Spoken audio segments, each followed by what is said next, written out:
이사야 1장 1절로 6절까지 말씀 같이 함께 한 목소리로 읽습니다. 1절입니다. 유다 왕 우시야와 요담과 아하스와 히스기야 시대에 아모스의 아들 이사야가 유다와 예루살렘에 관하여 본 계시라. 하늘이여 들으라, 땅이여 귀를 기울이라. 여호와께서 말씀하시기를 내가 자식을 양육하였거늘 그들이 나를 거역하였도다. 소는 그 임자를 알고 나귀는 그 주인의 구유를 알건만은 이스라엘은 알지 못하고 나의 백성은 깨닫지 못하는도다 하셨도다. 슬프다 범죄한 나라여, 허물진 백성이요, 행악의 종자요, 행위가 부패한 자식이로다. 그들이 여호와를 버리며 이스라엘의 거룩하신 일을 만홀히 여겨 멀리하고 물러갔도다. 너희가 어찌하여 매를 더 맞으려고 패역을 거듭하느냐. 온 머리는 병들었고 온 마음은 피곤하였으며 발바닥에서 머리까지 성한 곳이 없이 상한 것과 터진 것과 새로 맞은 흔적뿐이거늘 그것을 짜며 싸매며 기름으로 부드럽게 함을 받지 못하였도다. 아멘. 오늘 이 말씀 가운데 하나님의 은혜가 넘치기를 간절히 기도하고 소망합니다. 우리 기도하는 마음으로 먼저 고백하겠습니다. 하나님과 동행하겠습니다. 아멘. 옆 사람 축복하면서 하나님과 동행하십시오. 아멘. 오늘부터 좀 비가 좀 많이 온다라고 합니다. 각별히 건강 유의하시고 신경 쓰시면서 오늘 하루 보내시길 간절히 소망합니다. 우리가 오늘부터는 이사야 1장부터 66장까지 말씀을 또 부지런히 좀 달려가려고 합니다. 구약 성경은 아시는 분들은 아시겠지만 크게 세 부류로 나눕니다. 창세기부터 에스더까지 시작을 해서 에스더까지 해서 율법서라고 칭합니다. 율법서라고 칭하고요. 과거에 대한 내용이에요. 과거에 대한 내용. 그리고 두 번째는요. 욥기, 시편, 잠언, 전도서, 아가서 이렇게 해가지고 성문서라는 말씀을 칭해서 우리가 읽고는 합니다. 과거에 대한 내용이었으니까 성문서는 어디 내용일까요? 현재라고 보통 이야기해요. 현재를 살아가는 사람들을 향해서 주는 말씀을 성문서라고 합니다. 오늘부터 우리가 볼 말씀이 이사야부터 시작해서 어디까지 끝나냐면 말라기까지 해서 구약 성경의 제일 끝까지 나와 있는 말라기까지 해서 보통 우리는 뭐라고 이야기하냐면 예언서라고 보통 이야기를 합니다. 과거 나왔고 현재 나왔고 예언서는 어딜까요? 미래에 대한 이야기를 기록을 하고 있어요. 그 예언서의 첫 번째가 뭐냐? 이사야입니다. 그래서 오늘 이사야부터 시작해서 쭉 예언서 선지자들의 말씀들이 기록이 되어 있어요. 우리가 잠깐 읽었어요. 1절부터 6절까지 말씀만 읽었습니다만 쭉 읽어보면 어떤 마음이 드냐면 그다지 편한 내용으로 읽을 수가 없습니다. 어제까지 아가서의 내용은 알콩달콩 사랑 이야기였다라고 한다면 오늘부터는 이제 혼내키는 이야기가 시작이 됩니다. 이사야부터 시작하는 말라기까지 굉장히 많은 선지자들의 이야기가 있지만 이사야가 왜 제일 먼저 나올까? 제일 먼저 기록된 성경이 아니에요. 오히려 아모스나 호세아 같은 성경이 더 빨리 기록되어 있습니다. 과거, 현재, 미래면은 시간 순서로 구분하면 참 좋을 텐데 이사야 선지자는 제일 먼저 기록된 예언서가 아닙니다. 왜 제일 먼저 나올까요? 혹시 뭐 그런 것들에 대해서 궁금해 하실 필요는 없겠습니다만 간단합니다. 제일 많아서 그래요. 제일 많아서 1장부터 66장까지 제일 많기 때문에 이사야 선지자가 나와 있고요. 이사야 선지자는 여러분들 1장부터 우리 66장까지 쭉 보면 아시겠지만 나중에 아실 거예요. 스펙트럼이 굉장히 넓어요. 과거부터 시작해서 미래의 심지어 예수님 이야기까지 그리고 요한계시록 이야기까지 쭉 나올 정도로 굉장히 광범위한 예언서의 어떤 교과서 같은 그런 역할을 감당하고 있는 이사야 말씀이에요. 그래서 우리가 1절부터 한번 보려고 합니다. 우리 1절 말씀 다시 한번 읽어볼까요? 1절입니다. 유다 왕 우시야와 요담과 아하스와 히스기야 시대에 아모스의 아들 이사야가 유다와 예루살렘에 관하여 본 계시라. 왕이 4명이 나와요. 이사야 선지자가 살면서 4명의 왕들에게 이제 직언을 하지요. 하나님의 말씀을 직언을 합니다. 물론 나중에 이제 이 다음 히스기야 아들이 므낫세 왕인데 므낫세까지도 살기는 살았어요. 근데 직언을 하고 말씀을 선포한 것은 이렇게 4명의 왕 우시야, 요담, 아하스, 히스기야 이렇게 4명의 선지자입니다. 왕이 통치를 할 때는요, 구약 성경에서는 가장 이게 왕하고 같이 세트 메뉴로 등장하는 사람이 선지자, 그 시대를 호령했던 선지자의 이름이 같이 등장을 합니다. 그만큼 왕과 선지자의 관계가 중요하기 때문이에요. 왕은 자기 마음대로 통치할 수 있어요. 누구 말도 안 들어도 돼요. 근데 이스라엘 왕은 다르죠. 누구의 통치를 받아야 되냐면 반드시 하나님의 통치를 받아야 됩니다.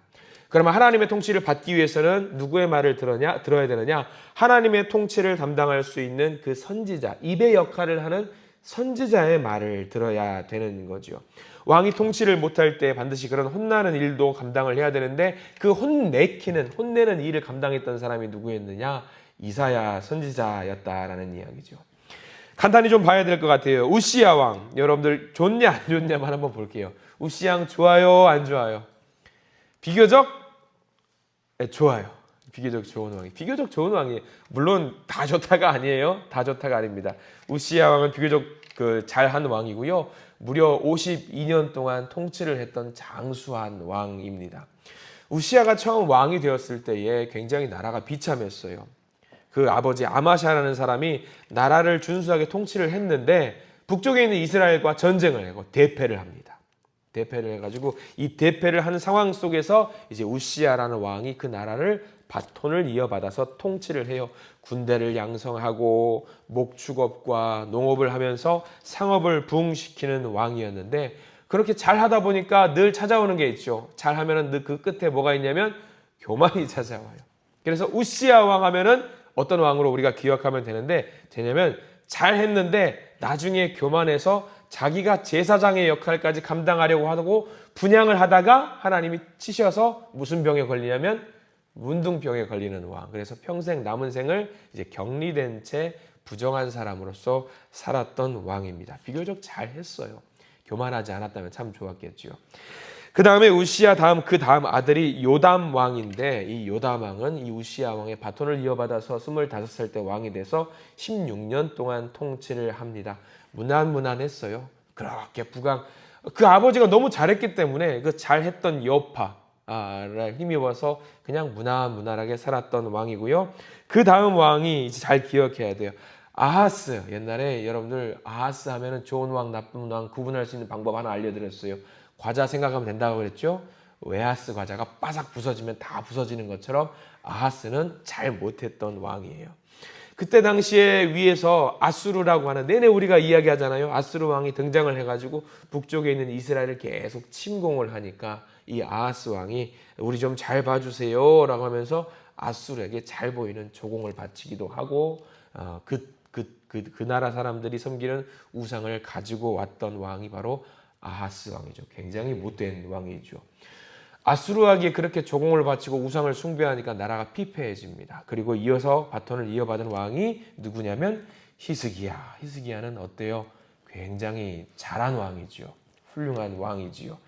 나하스 때 무너졌던 나라를 일으킨 왕이 히스기야 왕입니다. 종교 개혁을 해서 아수르가 그때 이제 남유다를 침공을 해요. 히스기야 때 침공을 하는데 하루아침에 이 아수르가 18만 5천 명의 군사가 다 죽어버려요.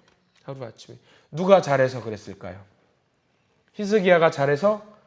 그럴 수도 있겠죠. 근데 하나님이 잘하셨죠.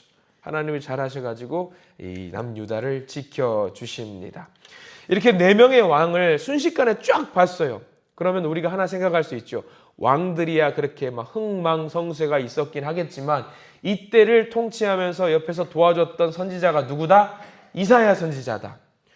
얼마나 많은 것들을 받겠어요. 잘한 왕도 받고 못한 왕도 받고 이런 정말 격변하는 시기에 국가의 존망이 막 왔다 갔다 했던 시기에 휘청거리던 시기에 하나님의 말씀을 받아서 왕에게 선포했던 선지자가 누구냐?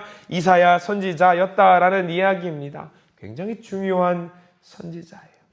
진작부터 북쪽에 있는 이스라엘이 멸망할 것이고 아수르가 흥할 것이고 바벨론으로부터 유다가 망할 것이고 심지어는 나중에 예수님에 대한 예언도 했던 사람이 이사야 선지자라는 이야기고요.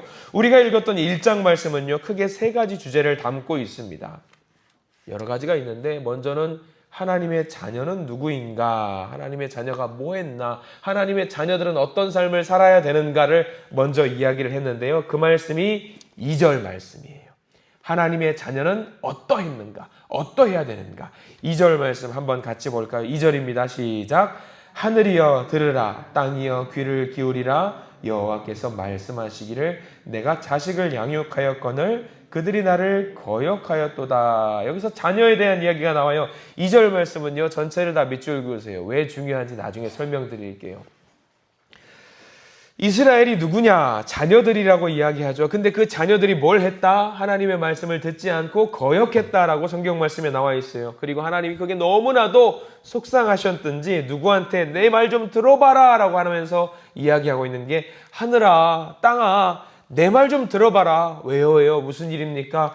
야, 내 자녀들이 나를 거역했단다 라는 말씀이 바로 2절 말씀이에요. 거역했다. 시작부터 심상치 않죠? 봄상치 않죠? 내 자녀들이 내 말을 거역했다. 여러분들 자녀들이 말을 듣지 않으면 어때요? 가슴이 막 무너지잖아요. 네, 가슴이 막 무너져요. 하나님도 그래요. 그래서 주변에 있는 다 불러오고 하늘아, 땅아, 내 말 좀 들어봐라. 쟤네들 내 말 안 듣는다 하면서 하나님의 마음을 좀 토로하고 계시는 거죠.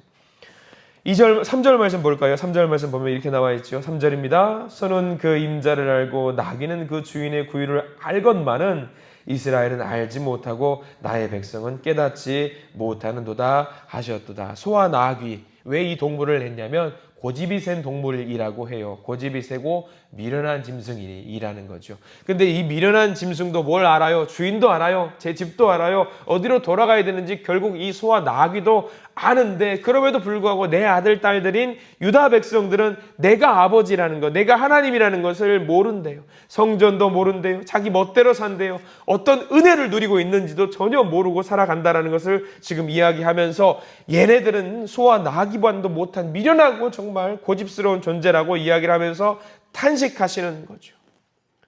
이렇게 하나님이 마음을 아파하시는 거죠. 이 하나님의 자녀에 대한 내용이 나오면서 이제 이스라엘에 죄가 있다는 것을 말하고 있어요.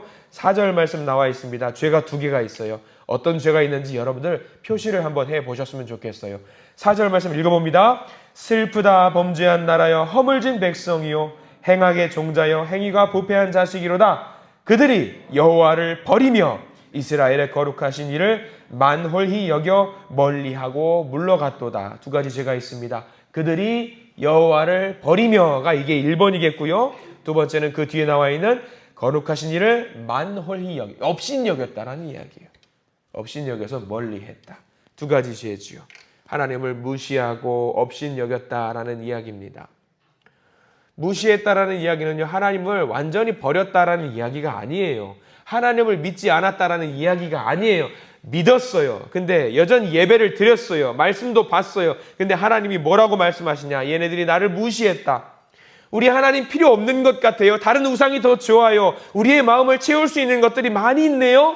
즉, 이 말은 무슨 말이냐면 하나님도 옆에 두고 다른 우상도 데리고 오고 했다라는 이야기예요. 이거는요, 그냥 떠난 것보다 더 큰 죄입니다. 왜? 하나님을요, 그냥 우상 중에 하나 정도로 생각을 했다라는 이야기. 이게요, 여러분들, 이때 당시에 유다 백성들, 이스라엘 사람들만 그랬던 게 아니에요. 잘 생각해 보세요. 비견한 예를 들어볼게요. 여러분들 한번 질문 드려보겠습니다. 건강하면서 하나님을 놓치실래요? 아니면 좀 덜 건강해도 하나님을 제대로 붙잡으실래요? 좀 어렵나요? 건강하면서 하나님을 버리실래요? 아니면 좀 덜 건강해도 하나님을 제대로 붙잡고 계실래요? 어떻게 하실 거예요? 아니요, 둘 다 가지셔야죠. 둘 다 가지셔야 되죠. 그게 정답이긴 해요. 근데 굳이 내가 이 2개를 너무 극단적인 예를 들었어요. 근데 이렇게 해가지고 찾을 때 뭘 해야 되느냐? 1번, 2번? 우리는 2번을 잡아야 된다는 이야기예요.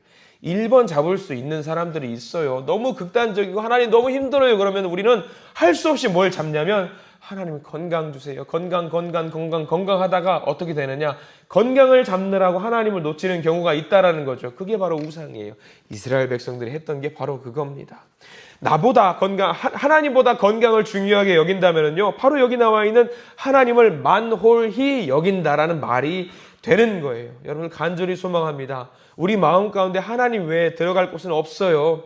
하나님만을 내 마음속으로 가득 채우시는 저와 여러분들 되시기를 간절히 축원합니다.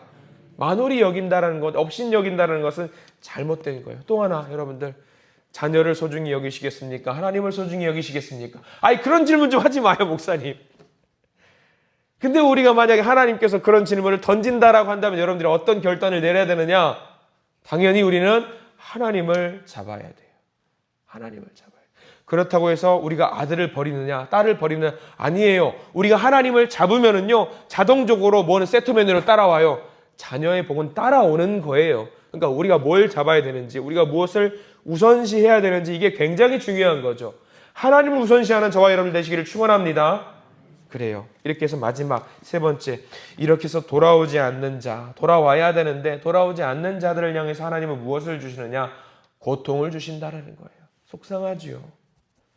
아수르를 의지하려고 했던 남유다를 향해서 하나님께서 고통을 주십니다. 우리가 이 고통과 아픔 싫어요. 누가 좋아하겠습니까? 그러나 이 고통을 통해서, 아픔을 통해서 하나님께 돌아올 수만 있다라고 한다면 그 고통을 기쁨으로 감당하시기를 바랍니다.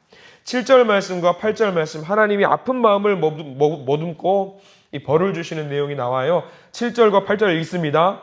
너희의 땅은 황폐하였고 너희의 성읍들은 불에 탔고 너희의 토지는 너희 목전에서 이방인에게 삼켜졌으며 이방인에게 파괴됨 같이 황폐하였고 딸 시온은 포도원의 망대같이 참외밭의 원두막같이 에워싸인 성읍같이 겨우 남았도다. 벌 주셨다라는 내용이 너무 노골적으로 나와 있죠. 근데 여러분들 벌 주셨다라는 것에만 집중한 나머지 놓칠 수 있는 부분이 하나 있어요. 뭘까요? 뭘까? 7절과 8절 말씀, 분명히 벌을 주신 내용인데 한 가지 희망적인 내용이 딱 하나 남아있는 게 있어요. 뭘 것 같아요? 8절 제일 끝 보십시오.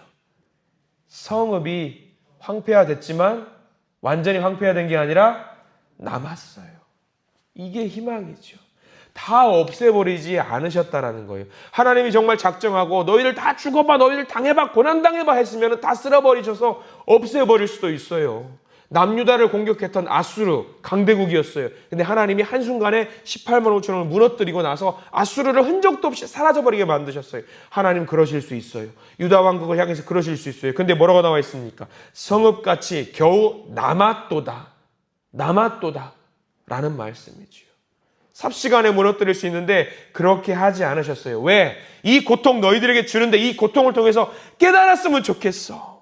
내 마음이 아프고 너희들도 아프지, 나도 아프다라는 걸 너희들이 알았으면 좋겠어. 회개했으면 좋겠어. 누구를 의지해야 되는지 알았으면 좋겠어. 우리 9절까지 볼게요. 9절 말씀 볼까요? 9절 읽어봅니다. 만군의 여호와께서 우리를 위하여 생존자를 조금 남겨두지 아니하셨더라면 우리가 소돔 같고 고모라 같았으리로다. 이 9절 말씀은 희망의 말씀이지요. 소돔과 고모라처럼 다 쓸어버릴 수 있으셨어요. 다 없애버릴 수 있으셨어요. 그러나 그렇게 하지 않으셨어요. 왜? 내 아들이니까, 내 딸이니까. 비록 벌을 주더라도 얘네들 살려야 되겠기에 남겨두셨다라는 거예요. 우리가 1장 말씀은 쭉 이런 패턴이거든요. 근데 1장 말씀, 이사야 말씀, 아니요, 예언서의 전체 말씀의 주제가 오늘 우리가 읽었던 본문에 나와 있어요. 전체 말씀의 주제가 한 절이에요.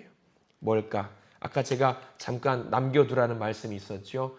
2절 말씀이에요. 2절 말씀. 2절 말씀 어디서부터 어디까지가 중요한 말씀일까? 아까 밑줄을 그으라고 말씀을 드렸습니다. 2절 말씀 다시 한번 읽어보기를 원합니다. 2절입니다. 하늘이여 들으라, 땅이여 귀를 기울이라. 여호와께서 말씀하시기를 내가 자식을 양육하였거늘 그들이 나를 거역하였도다. 여기 말씀에 답이 나와 있어요. 들어라. 귀를 기울여라. 하나님이 자녀들에게 뭐라고 말씀하셔요? 들어라. 제발 좀 들어라. 제발 좀 귀를 기울여라. 내가 너희들에게 말하고 있으니까 제발 좀 들었으면 좋겠다. 이 말씀이 이사야의 주제고요. 예언서의 핵심이에요.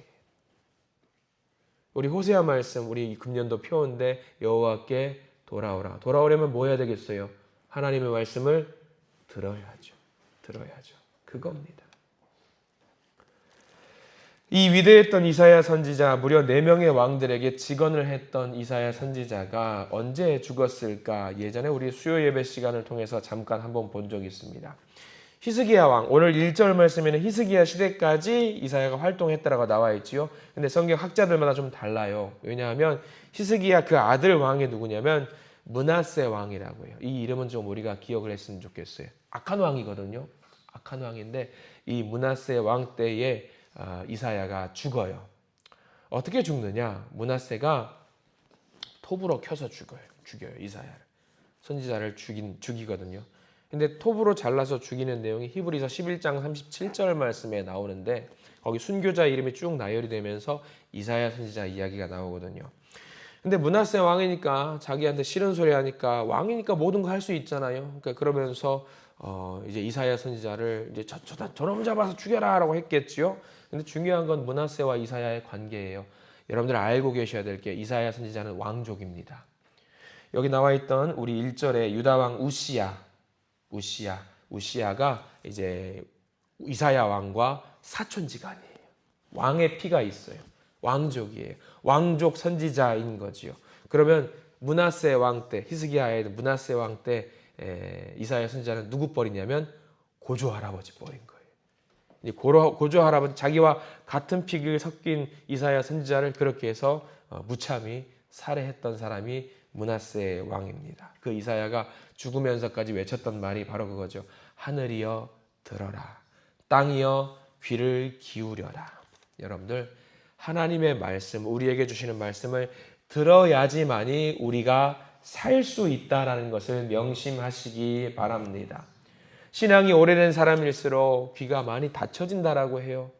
네, 그렇습니다. 우리가 그럴 때일수록 오히려 하나님의 말씀에 더욱더 집중하실 수 있는 우리가 되기를 소망합니다. 우리가 이사야 말씀을 1장부터 쭉 볼 겁니다. 이 말씀을 보고 들으면서 하나님께서 우리를 얼마나 사랑하시고 우리를 돌이키시려고 부단히 노력하시는 그 귀한 하나님의 모습을 우리가 깨달아서 감사하실 수 있는 우리가 되기를 소망하고 축원합니다. 기도하겠습니다. 주여, 우리가 누군지 알게 해 주십시오. 우리의 죄가 뭔지 알게 해 주십시오. 그리고 듣게 해 주시옵소서. 귀를 기울이게 해 주시옵소서. 우리에게 말씀해 주십니다. 너희가 나를 거역하고 물러갔다. 나를 버렸다. 나를 만홀히 여겼다 말씀하십니다. 그래요, 주님. 우리의 마음을 주님으로만 온전히 채워야 되는데 주님이 우리의 가장 귀한 가치이고 최고의 기쁨이고 근원인데 다른 것들과 비교하면서 하나님이 과연 가치가 있는지 없는지 견줄 때가 있었습니다. 주님, 우리를 용서하여 주시옵소서. 우리에게 말씀해 주신 하나님, 이사야를 통해서 하시려는 그 말씀을 우리가 귀를 쫑긋 세워서 듣게 해 주시옵소서. 그래서 회개하게 해 주시옵소서. 그래서 하나님 곁으로 돌아가게 해 주시옵소서. 예수 그리스도 이름으로 간절히 기도드립니다. 아멘.